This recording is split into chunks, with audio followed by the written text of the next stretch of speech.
नमस्कार फ्रेंड्स, मी ॲडव्होकेट संजय गुरव. आज आपण भारतीय संविधानातील अनुच्छेद 39 आर्टिकल 39 39 हे कलम ह्या कलमाअंतर्गत येणाऱ्या तरतुदी आज समजून घेणार आहोत. हे कलम आपण चांगल्या प्रकारे समजून घेण्याचा प्रयत्न करणार आहोत.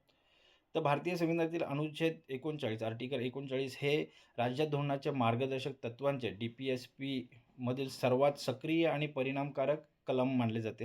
हे कलम राज्याला आर्थिक आणि सामाजिक लोकशाही प्रस्थापित करण्यासाठी विशिष्ट मार्गदर्शन तत्त्वे आखून देते. काय करतं कलम हे? तर हे कलम कसं आहे, सक्रिय आणि परिणामकारक मानलं जातं.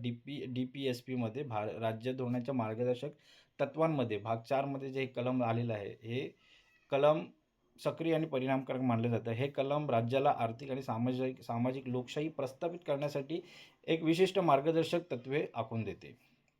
चला तर या कलमाचे सविस्तर विश्लेषण पाहूया. कलमाचे नाव काय आहे? तर certain principle of policy to be followed by the state. म्हणजे काय? तर राज्याने अनुसरावयाच्या धोरणांची ठराविक तत्त्वे. त्याची व्याख्या काय? मुख्य तरतुदी काय आहेत? राज्याने आपले धोरण खालील गोष्टी साध्य करण्याच्या दिशेने राबवावेत. तर काय आहेत? 39 ए मध्ये काय म्हटलेलं आहे, की सर्व स्त्री पुरुषांना उपजीविकेची पुरेशी साधने मिळवण्याचा समान अधिकार असणे. काय आहे? 39 ए सबक्लॉज ए मध्ये काय म्हटलेलं आहे? सर्व स्त्री आणि पुरुष यांना उपजीविकेची पुरेशी साधने मिळवून देण्याचा समान अधिकार असणे. तसेच 39 बी मध्ये काय? समाजाच्या भौतिक साधनसंपत्तीची मालकी व नियंत्रण यांची विभागणी सामूहिक हितासाठी व्हावी. जे समाजामध्ये जे भौतिक साधनसंपत्ती आहे त्याची मालकी आणि नियंत्रण यांची विभागणी कशी व्हावी? तर सामूहिक हितासाठी व्हावी. 39 सी मध्ये काय आहे तरतूद? तर आर्थिक व्यवस्थेमुळे संपत्तीचे आणि उत्पादनाच्या साधनांचे केंद्रीकरण मोनोपोली होऊ नये. काय?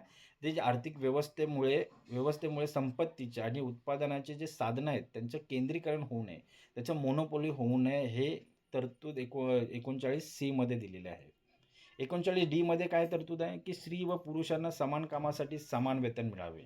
काय? स्त्री आणि पुरुष यांना समान कामासाठी समान वेतन मिळावे अशी तरतूद 39 डी मध्ये केलेली आहे. तसं 39 ई मध्ये काय तरतूद आहे? स्त्री, पुरुष आणि बालकांचे आरोग्य व शक्ती जपली जावी. काय आहे? तर स्त्री, पुरुष आणि बालकांचे जे आरोग्य आहे, शक्ती आहे, ही जपली जावी याची तरतूद 39 ई मध्ये केलेली आहे. 39 एफ मध्ये काय तरतूद केली आहे? बालकांना निरोगी वातावरणात विकासाच्या संधी मिळाव्यात. काय? तर बालकांना निरोगी वातावरणात विकासाच्या संधी मिळाव्यात अशी तरतूद 39 एफ मध्ये केलेली आहे. ते ही मार्गदर्शक तत्वांमध्ये ह्या काही तरतुदी अनुच्छेद 39 मध्ये केलेले आहेत. आता हे सोप्या शब्दात स्पष्टीकरण समजून घेऊया.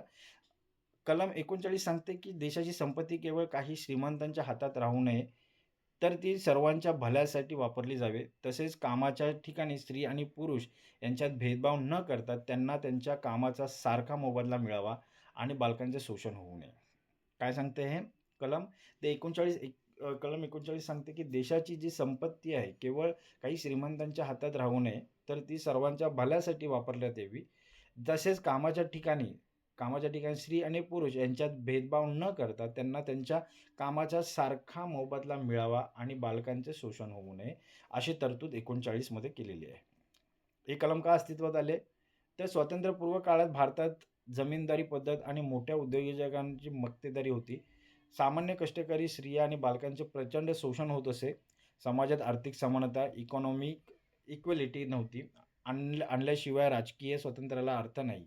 हा विचार करून संविधान सभेने हे कलम समाविष्ट केलेले आहे. हे कलम अस्तित्वात आणलेले आहे. कलमाचे महत्त्व काय आहे आणि उद्दिष्ट काय आहेत? आर्थिक न्याय, संपत्तीचे केंद्रीकरण राखून ती सामान्य जनतेपर्यंत पोहोचवणे. काय? संपत्तीचे केंद्रीकरण न होऊ देता ती सामान्य जनतेपर्यंत पोहोचवणे आणि आर्थिक न्याय प्रस्थापित करणे. लैंगिक समानता, स्त्री पुरुष भेद भेद दूर करून समान काम समान वेतन हे तत्व लागू करणे. काय? लैंगिक समानता दूर करणे, लैंगिक समानता जपणे, स्त्री पुरुष हा भेद दूर करून समान काम समान वेतन हे तत्व लागू करणे. मानवी हक्क, बालके आणि कामगारांच्या आरोग्याचे रक्षण करणे. काय? मानवाचे हक्क जपणे, बालके आणि कामगारांच्या आरोग्याचे रक्षण करणे. कलमाचे उल्लंघन आणि शिक्षा आणि उपाय काय ते पाहूया. उल्लंघन कसे होईल? हे कलम न्यायप्रविष्ट नसल्यामुळे थेट उल्लंघनावर शिक्षा होत नाही. मात्र या कलमाच्या आधारे बनवलेल्या कायद्यांचे उदाहरणार्थ समान वेतन कायदा, उल्लंघन केल्यास दंड किंवा तुरुंगवास होऊ शकतो, कारावास होऊ शकतो. उपाय काय? जर एखादी खाजगी संस्था 39D चे उल्लंघन करत असेल, तर कामगार समान वेतन कायद्यानुसार समान वेतन कायदा 1976 नुसार कामगार न्यायालयात दाद मागू शकतो. काय आहे? उपाय काय? जर एखादी खाजगी संस्था, प्रायव्हेट कंपनी 39D चे उल्लंघन करत असेल, तर कामगार समान वेतन कायदा 1976 नुसार कामगार न्यायालयात दाद मागू शकतो. 39D काय म्हणतंय? कलम 39D काय म्हणतंय? तर स्त्री व पुरुषांना समान कामासाठी समान वेतन मिळावे. जर याचं उल्लंघन कोणत्या प्रायव्हेट कंपनीने केलं, तर तो कामगार कोणत्या कायद्याअंतर्गत दाद मागू शकतो? तर समान वेतन कायदा 1976 नुसार या कायद्यान्वये तो कामगार न्यायालयात दाद मागू शकतो. आता काही न्यायालयीन प्रकरणाने निर्णय पाहूया. रणधीर सिंग विरुद्ध भारत सरकार 1982 मधला खटला आहे. या खटल्याचा निर्णय असा देण्यात आला, की सर्वोच्च न्यायालयाने स्पष्ट केले, की जरी समान कामासाठी समान वेतन हा मूलभूत हक्क नसला, तरी तो संविधानाच्या अनुच्छेद 14, 16 आणि 39D आधारे एक कायदेशीर अधिकार आहे.